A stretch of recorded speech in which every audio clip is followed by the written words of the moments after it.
Hello, Angie Fenimore here, and this is Fat Chat with my writing coach. We are going to talk about how to organize your material as you're going. So some of you may notice that the deeper that you get into the manuscript while you're, drafting it, the more lost you can become, right? So I'm going to show you, this is not only the organizational method that I use, but this is what I do with my private clients as well. All right, so I'm writing in Google Docs. I was writing in Shakespeare, which I love. You may be writing in Scrivener. Wherever you're writing, wherever you're capturing it, you always want to have 4 copies of your work. Okay, 2 on the cloud, 2 on a hard drive, whether you're emailing those chapters to yourself or whatever you're doing. It's really important that you have multiple copies in case one of those methods fails. You don't want to be in a situation where you've lost your work. No fun. All right, so this is my Google Drive. All right, I set this up for all of my private clients as well. So as you can see, here is my entire folder. This is the main folder. The name of the manuscript I'm working on is the Crybaby Files. So I always title it the name of the manuscript. And what I have in here is early docs. So this is stuff that is going in that I wrote 10 years ago, whatever I already had before I started putting it here in Google Docs. It all goes there. And as you can see, if I open that up, I also have more folders. Original docs, my working copy from way back when. RV stands for revision version. This is revision version 0, so this is way old. But CBF stands for the Crybaby Files. So everything always gets that CBF before so that I can do a quick, easy search on it so that I keep it nice and organized. This is like content written at Cucina where I worked 2010 to 2013, long time ago, right? But I wrote some of that content there. This is from Shakespeare. These are my original docs, right? Okay, so let's go back. And then I have my junk drawer. Okay, you want a junk drawer, a parking lot, graveyard, whatever you're going to call it. This is where everything goes that I have ideas about that I just don't want to lose. I may pull something from there. But while we're on that subject, you'll see I also have a note stock. CBF notes. This is where I capture any notes to self, great words that I think of go in there, like whatever. I'm binge watching something that's like, oh, that was a great phrase.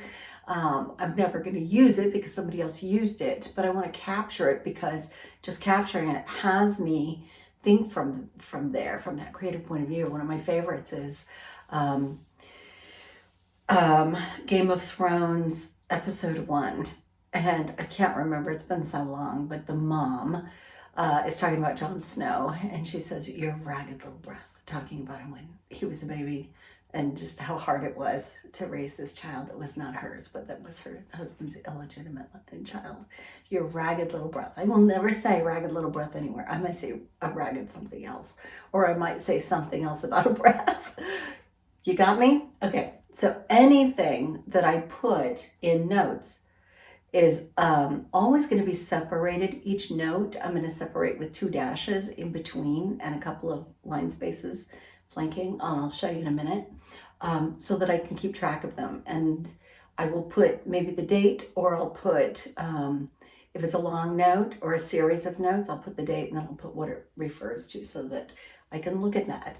And it's like, it becomes my big yellow pad that I walk around with.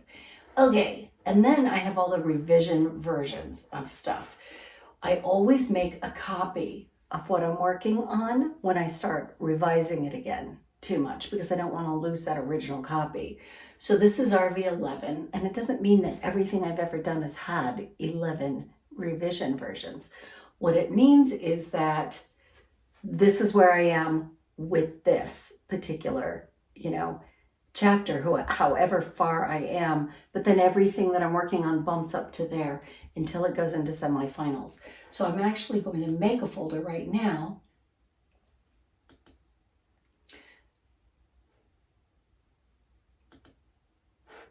And I'm going to title it Crybaby Files, CBF, Semifinals. Because once something is at the point where it's really pretty dang good and I have the story straight, I'm really not going to be going back and looking at it anymore.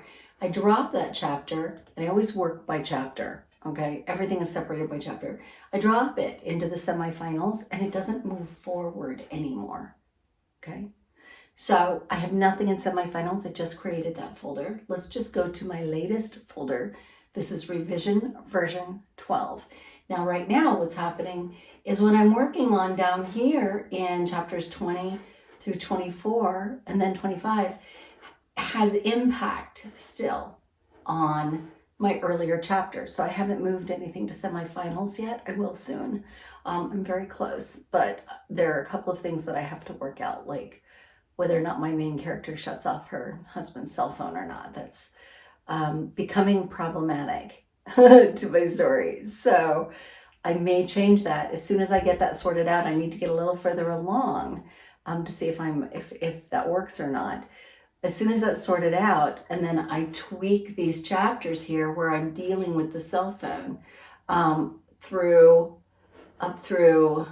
Merry Christmas, my chapter 8, then I will go make all those changes to those chapters, but I'll copy those chapters first and I'll put them in a new folder, RV13.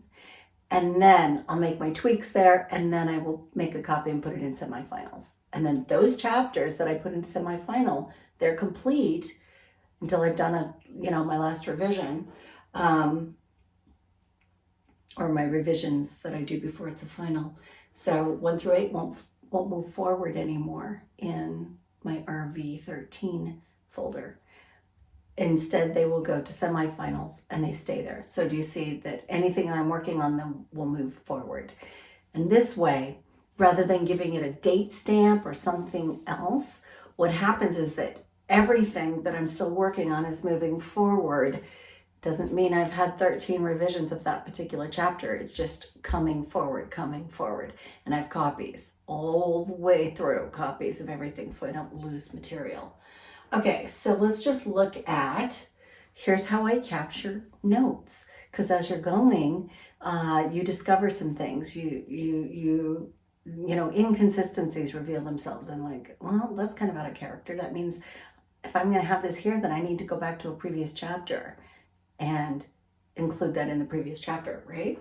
So I have, this is my chapter 20, okay? It's called Wannabe. And here's what I do, is at the bottom, I always, and this is where I'm going to tell you about the two dashes. I always put 2 dashes, a line space between my actual content. This is the end of my chapter, a line space, and then the notes. So some notes that I had here are, a tap at the door stole their attention. Who could that be? Felix said, making his way to the door. Hey guys, Christine said, Lisbeth's out and I couldn't sleep. What'd I miss? Piper opens the balcony doors. Those balcony doors need to stay open. I haven't handled that, right? So what I do then is, as soon as that, if this needs to go into this chapter, as soon as it's worked in, I put a line through it, okay? A strike through, so that I know that that's handled.